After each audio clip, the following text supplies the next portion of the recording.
Welcome to Private Club Radio, your weekly source for industry education, news and discussion. Broadcasting from Tampa, Florida, ladies and gentlemen, here is your host, Gabriel Aloisi. Hey now! Hope you had a great weekend. Like I did. I had an incredible weekend. A lot of fun. Went down to South Florida to see the Honda Classic. Thanks to Karen St. Angelo of PGA National, who hooked me up with some incredible VIP tickets, by the way. But I also went to meet with some clients down in Boca Raton. And the best part was I put out a little email blast because I knew I was going to have 4 hours free. And if you're anything like me, and I know you are busy, you're inundated with emails and phone calls and people walking into your office. You probably never have a chance to breathe. Well, I had 4 glorious hours free on my drive down to South Florida. And I just put out an email blast to my list of folks like you and just said, hey, if you want to chat and talk about anything, whether that's technology, governance, government relations, anything, let's just have a chat. And honestly expected nobody would either text me or call me. I gave out my cell phone number on that email. Expected no one to get a hold of me. But I got messages from Scotland. I spoke to people in Canada. I spoke to people from Wales, texted me, people from all over, like 3 or 4 different countries, all over the United States. We had a ton of great conversations. We talked about literally everything from video marketing all the way down to people who were looking for their next job move. And I was able to hook them up with some of the folks that I know who do executive search and just had a fun time. It's just great every once in a while to just have a chat with absolutely no pressure, no sales involved, and just talk to people. And I really enjoyed doing that with a bunch of folks, probably talked to 20 or 30 people between emails, texts, WhatsApp messages, and phone calls on that little 4-hour trip. It was the fastest 4 hours that I've ever had driving down to South Florida. It just flew by because I had so much fun talking to people. So thank you if you're one of those people who reached out and we chatted. Thank you so much for doing that. It was good to spend a little time with you.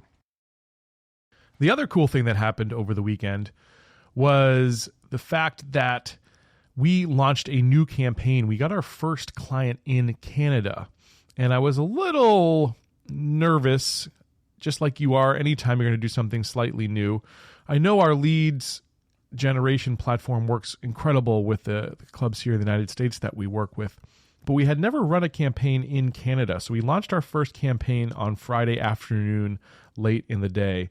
And I'm going to check it right now just to see where we're at. But it was unbelievable. It blew my socks off. I couldn't believe how many leads this club got in such a short amount of time. Let's see, where are they at right now? Last I looked, they were at like 24 leads over the weekend. And right now, they are standing at, 36 leads. Basically in a little over 2 days, period, a little over 48 hours, they're at 36 leads. That's incredible. That is so cool to see because, I've had conversations with clubs that say, we do our own, Facebook marketing, or we've got another company that does it. And I'm sure that that's true. And I'm sure you're doing the best you possibly can. But when somebody can come in and do it more efficiently, more effectively, and drive that sort of action, I think that, to me, that would be well worth the investment. There's lots of things that I can do that I don't do because it's not the highest and best use of my time. So one example of that is graphic design. I'm a graphic designer. I can design really pretty things. But Richard, who works for me, is a much better designer than I am. And he does it in half the time that I do it. And so it's better if I have Richard do it for me.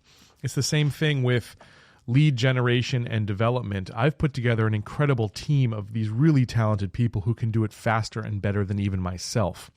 And just really excited when that happens for a club to see that. They were averaging 50 cents per lead form, which, if you know anything about Facebook marketing, usually it costs 50 cents just to get a click, and 1 out of every 10 clicks might fill out a form. Well, over the weekend, my team put together a campaign that generated 36 leads at an average of 50 cents per lead. They spent something like $18 over the weekend. That is efficient and effective. And the manager told me over the weekend that he was able to convert one of those leads already into one of their trial memberships. So the whole campaign's already paid for itself in the course of about, 18 hours. How cool is that? So if that's something that you think you need at your club, whether you need more membership prospects or if you just want to simply free up more of your time to do what you do best, make sure to reach out to my team at privateclubagency.com. You can even send an email directly to Patrick, which is just patrick@privateclubagency.com. Would highly recommend you do that sooner than later because we can only take so many clients and we're just about to max out for the year. Well, we have a fantastic guest today for you, Miss Diana DeLucia, who's going to talk about F&B trends. She's going to talk to you about her new awards that are happening in September up in New York for chefs and for the culinary side of things. And she's just an incredibly smart, talented, wonderful individual who cares about this industry. And I think you're going to enjoy what she has to say. Without further ado, here we go. Well, it's my pleasure to welcome once again to Private Club Radio, founder and publisher of Golf Kitchen, Miss Diana DeLucia. Diana, how are you today? I'm fabulous. Thanks, Gabe. How are you? I'm doing excellent. I hope you're off to a good 2020. I know you're traveling all around. And what I really wanted to ask you first is you're going into some of the most exclusive, some of the best kitchens in private clubs around the world. What are some of those trends and what are some of the most exciting and fascinating things that you've come across lately? Lately, particularly in the last year and a half, what I'm noticing is there's a lot of attention on the culinary team now in the private club industry, whether it be country clubs, whether it be private golf clubs. And I do believe in private clubs in general, there's a big focus now on the food, the wine, and the beverages. There's a big focus on the health side of food, and they are looking for amazing chefs to come and work at their properties. And they're also spending millions and millions of dollars on brand new kitchens, dining rooms, and clubhouse renovations as well. Yeah. I'm noticing that. It's incredible how much money is being spent. As well. Yeah, it's incredible. Yeah. Like the budgets are outrageous. But it's always been kind of not a stigma, but the private club world has not been a place that some of the top culinary talent has gone to, but that seems to be shifting very rapidly, of course, thanks to your magazine and the work you've done to highlight what's going on at private clubs. But do you find that to be the case, and are private clubs making inroads in attracting more talent? I most definitely know this is the case. When 10 years ago, when I first started covering this, and I made that phone call to Troy Albert at Sabonic Golf Club, it was a time when food was not even looked at as part of the golf industry. It was just you played golf and you ate, or you went somewhere else to eat. And the food at the golf club was, petty. It wasn't anything to, care about. But from my perspective, when I was going into it, it was very different because I knew that these real upscale clubs, they're not going to accept terrible food. Right. So I knew that was just a generalization, and I thought I needed to explore this world to see what I could uncover, and that was how it all started. So I kind of traveled all over the world and wrote the first book, which included the culinary side. It was more of a all over the golf club side. It was called Golf Club World, Behind the Gates. And, it covered the superintendent, the chef, and the GM, the owner, and it also had, recipes. So that was really popular. And then obviously I started Golf Kitchen after that. And it really started in about 2014, 2015. There was a real shift in the way golf clubs were looking at the dining at the club. And I think, and I'm not a golfer, so it's tough for me to say, I just think with all of these problems with getting tee times, the length of the game, you need to keep golfers at the club, to stay at the club. So they're really, really starting to focus on that. focus on keeping members at the club, and it's becoming more about the member experience as a whole. Right. And places like Wycliffe and in Wellington, I was just down there. They've just spent maybe $20 million on the clubhouse renovations and new kitchen.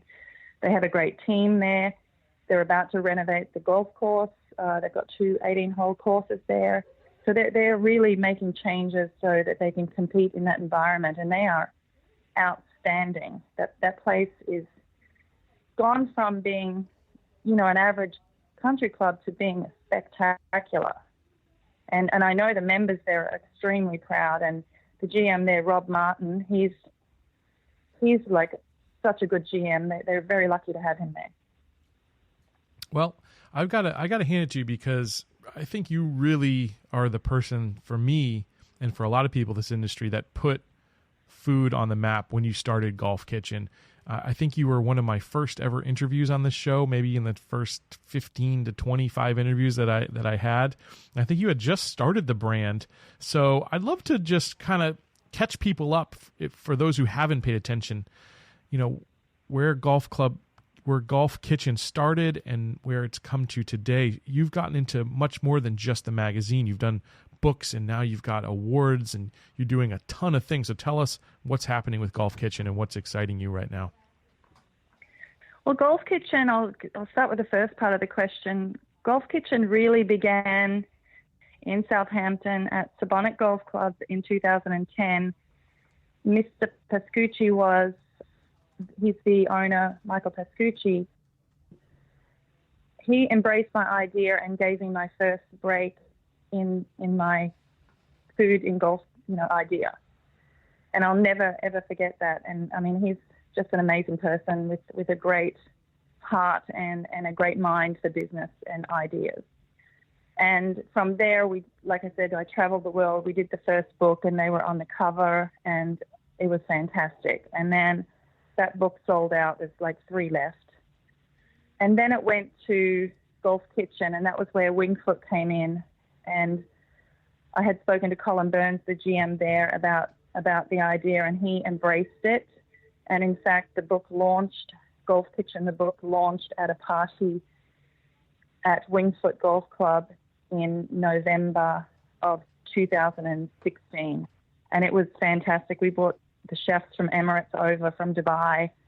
We had Kiawah Island, we had Sabonic, we had Wingfoot, and they cooked up a feast. We had a big book signing, and it was just fantastic. It was just a great experience. Then we took it to Kiawah Island at Cacique. I think you actually came to that dinner. I was there. What a night that was. I brought my wife, and we had an incredible time. It was fantastic, wasn't it? And that's where it really started to take off. And I think the influence of those clubs like Wingfoot and Kiawah and Sabonic and now Glen Arbor, I think they're really, really rising and helping me rise that brand up high, especially now having the awards and the magazine. And the magazine is a biannual, so I changed it from quarterly to biannual because I feel so strongly about the quality needing to be really high. And we kind of I struggled with that for the first year of being a quarterly, but now changing it to biannual, it's going to stick around longer. It's a collector's item. It's beautiful, high gloss, really thick paper. I really like the way it's turned out. It's beautiful. I've got a copy that sits right on my bookshelf. I don't know if you signed it, actually. I think next time I see you, I've got to get that thing signed. But I love it, and I flip through it, and I'm a big person on images. Your background as a photographer really shines through, of course, because those images in there are beautiful, and my mouth waters. Usually after I'm done flipping through it, I head right to go get my lunch break. Well, I don't know if you knew, but I was part owner of a magazine in New York City that we started in 2004.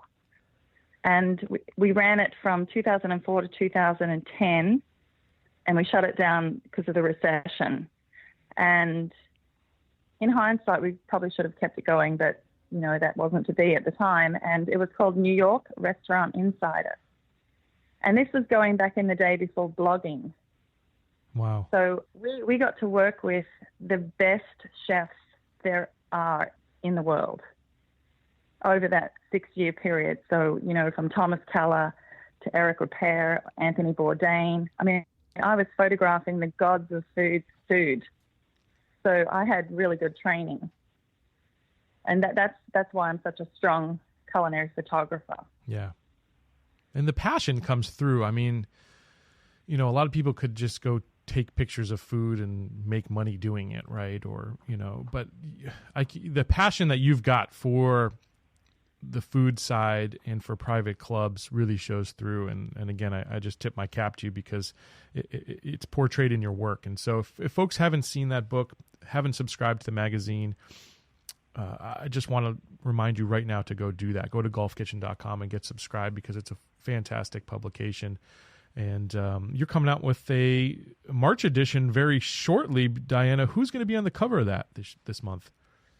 I'm really excited to say that Sean Christopher Lewis, after 10 years, I've been trying to get the attention of Liberty National and Mr. Paul Fireman and Chef Sean.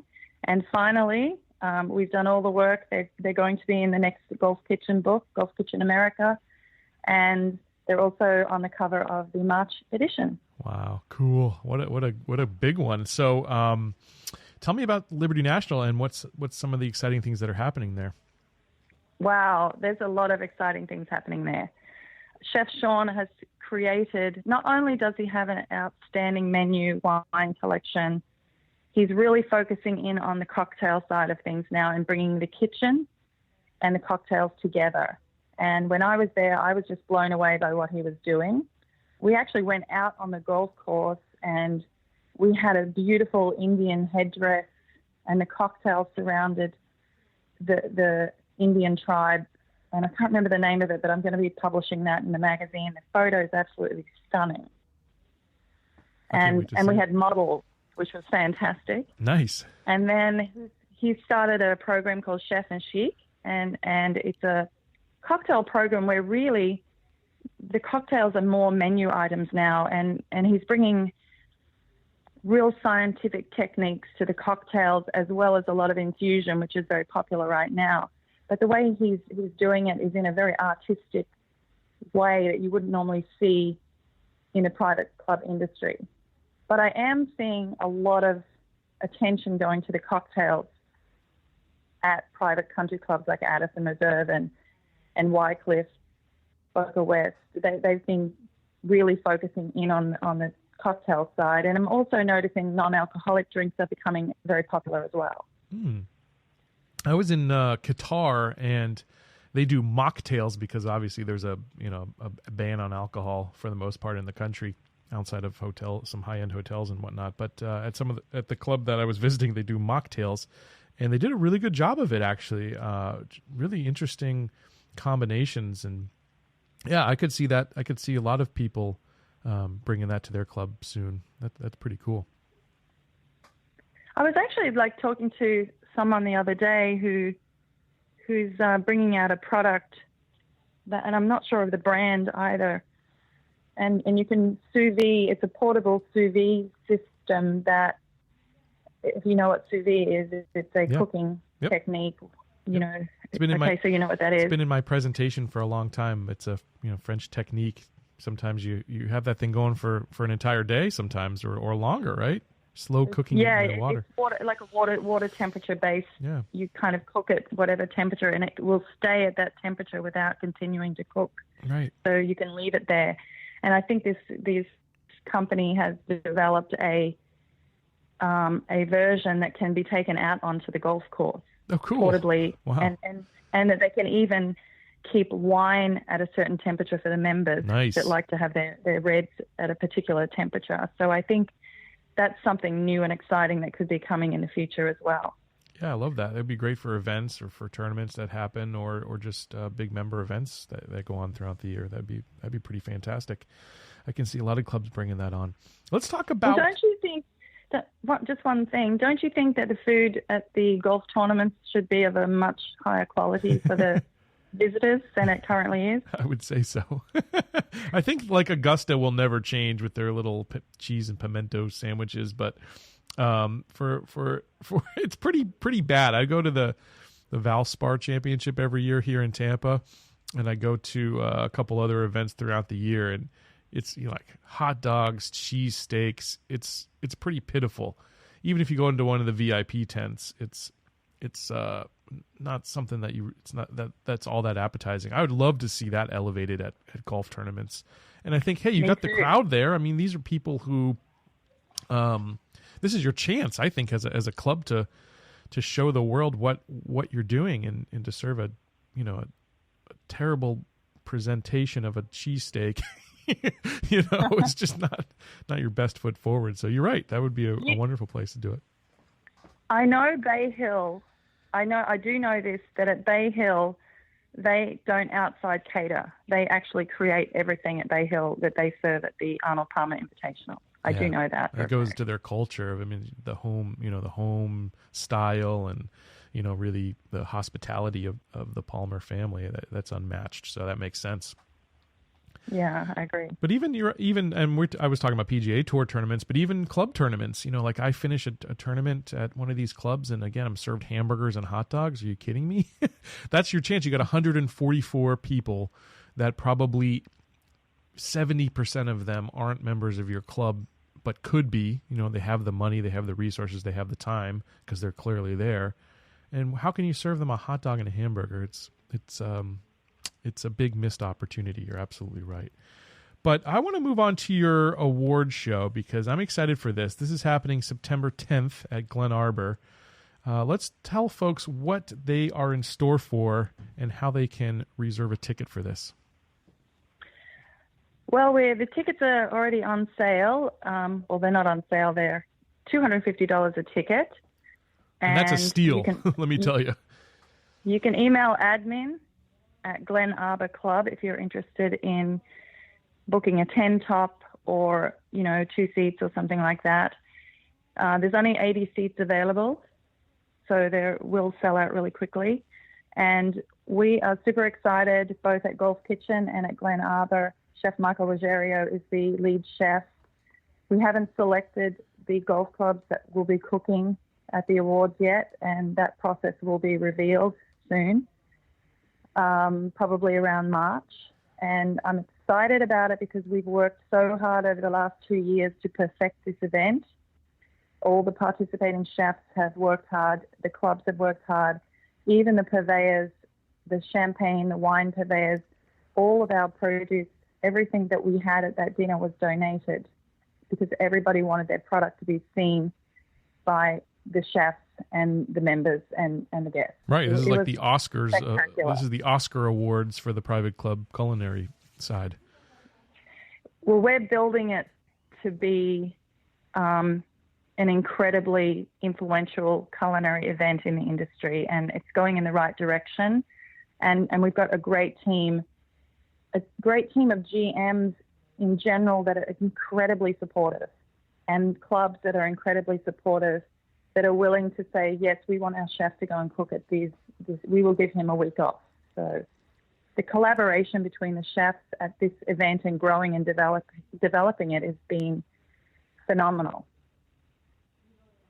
To watch that as someone who has their own business that started this whole vision, to see that all fall into play, and having these chefs becoming really great friends in the industry, which didn't happen before because it was so competitive. Right.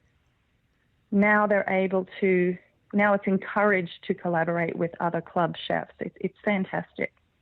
I love it. I was, like I said, at one of your events, the Keogh Island one, and that one blew me away, and I know it's just gotten better and better since. Tell us about the awards, how they work, how the nomination process works, how clubs can get involved in that. Well, there's a group of us that discuss the awards, and it really is not a winning award. It doesn't make you the top 10. We're not going to get into any of that. It's just not appropriate to do that in the private club industry on that level. It's really club excellence. Does your culinary team have culinary excellence in everything that they do? And we have a club award for that, and we have an executive chef award for culinary excellence, like Bay Hill and Chef Robert Lee, he was our first selected winner of that award. Not winner, but he was the first awardee, right? So to speak. Yep.